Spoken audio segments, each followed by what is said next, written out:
मित्रांनो, तुम्ही सस्पेन्स आणि थ्रिलर मूव्हीजचे फॅन्स असाल तर मल्याळममधल्या 3 बेस्ट फिल्म्सबद्दल मी आज तुम्हाला सांगणार आहे.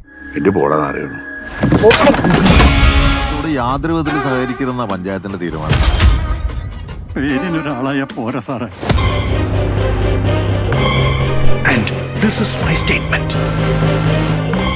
Psychopath's crime doesn't have any motive. यातला पहिला सिनेमा आहे अन्य शिपिन खंडेथून. अर्थात मल्याळमसारखं उच्चार आपल्याला करता येणार नाही, त्यामुळे त्याचं स्पेलिंग मी डिस्क्रिप्शन बॉक्समध्ये देतोय आणि लिंक पण देतोय. IMDbवर 7.4 रेटिंग असलेली फिल्म आहे. याच्यामध्ये 2 वेगवेगळ्या मर्डर मिस्ट्रीज आहेत. पहिल्या केसमध्ये गुन्हेगाराबद्दल साधारण अंदाज आल्यानंतर सुद्धा थोडा सेन्सिटिव्ह विषय असल्यामुळे पोलीस अधिकारी अत्यंत हुशारीने गुन्हेगाराला कसं शोधून काढतात आणि पुरावे कसे गोळा करतात याची गोष्ट आहे. दुसऱ्या केसमध्ये अख्ख्या गावाचा विरोध असताना गुन्हेगार कोण आहे हे सगळ्यांसमोर कसं रिव्हील होतं हे दिसतं. ही सुद्धा पोलीस अधिकाऱ्यांच्या हुशारीची आणि त्यांनी वेळ काळ बघून केलेल्या तपासाची गोष्ट आहे. 2 वेगवेगळ्या स्टोरीज जोडून केलेला हा सिनेमा असला तरी त्यात एक समान धागा आहे. यातला सस्पेन्स, थ्रिल, ॲक्शन शेवटपर्यंत आपल्याला बांधून ठेवणार आहे. नेटफ्लिक्सवर हिंदीमध्ये सुद्धा अवेलेबल आहे, नक्की बघा. दुसरा जो सिनेमा आहे तो 2020चा आहे, पण प्रचंड ट्विस्ट अँड टर्न्स असलेला आणि मल्याळममधल्या सस्पेन्स थ्रिलरमधलं एक उत्कृष्ट उदाहरण असं म्हणता येईल असा सिनेमा आहे. त्याचं नाव आहे फॉरेन्सिक.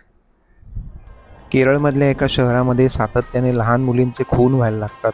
एकामागून एक सतत नवीन केस समोर यायला लागतात. पोलिसांना डोकेदुखी होते आणि फॉरेन्सिकच्या मदतीने ही केस सोडवली जाते, कारण अजिबात सुरुवातीला काहीच पुरावे सापडत नाही. ज्या मुली गायब होतात आणि ज्यांचे मृतदेह नंतर सापडतात त्या कोणीतरी ओळखीच्या माणसाबरोबर गेल्या हे स्पष्ट होतं. मग पोलीस अधिकाऱ्यांशी संबंधित 2 लहान मुलंसुद्धा याच्यामध्ये इन्व्हॉल्व आहेत असं लक्षात येतं आणि ही केस आणखी कॉम्प्लिकेटेड होत जाते.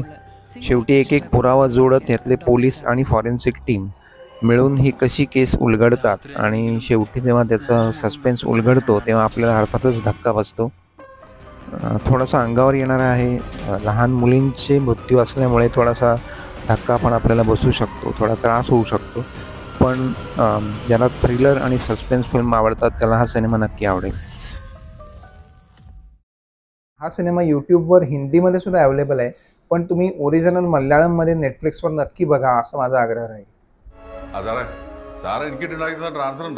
काही सस्पेन्स फिल्म्स अशा असतात की ज्याच्यामध्ये ॲक्च्युअल सस्पेन्स काय किंवा गुन्हेगार कोण याची प्रचंड उत्सुकता नसताना सुद्धा शेवटपर्यंत तो सिनेमा आपल्याला खिळवून ठेवतो आणि त्याच्यात पुढे काय घडणार आणि कसं घडलं याची उत्सुकता आपल्याला कायम राहते. अशा सिनेमापैकी एक आहे इराट्टा.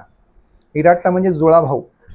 नेटफ्लिक्स आणि यूट्यूबवर दोन्हीकडे अवेलेबल असलेला आणि अतिशय चर्चेत असलेला, गाजलेला असा सिनेमा आहे. पोलीस खात्यामध्येच असलेले 2 जुळे भाऊ आहेत आणि त्यांच्यातलं नातं, त्यांच्यातला वाद, त्यांच्यातला संघर्ष हा सिनेमाच्या केंद्रस्थानी आहे.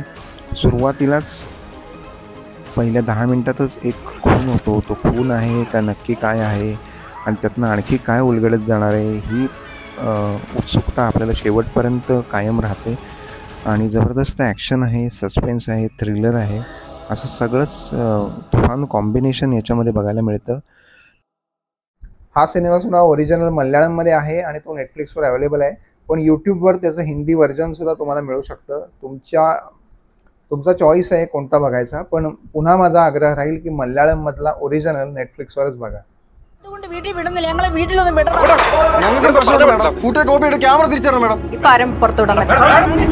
अशा 3 सस्पेन्स आणि थ्रिलर फिल्म्स नेटफ्लिक्सवर अवेलेबल आहेत.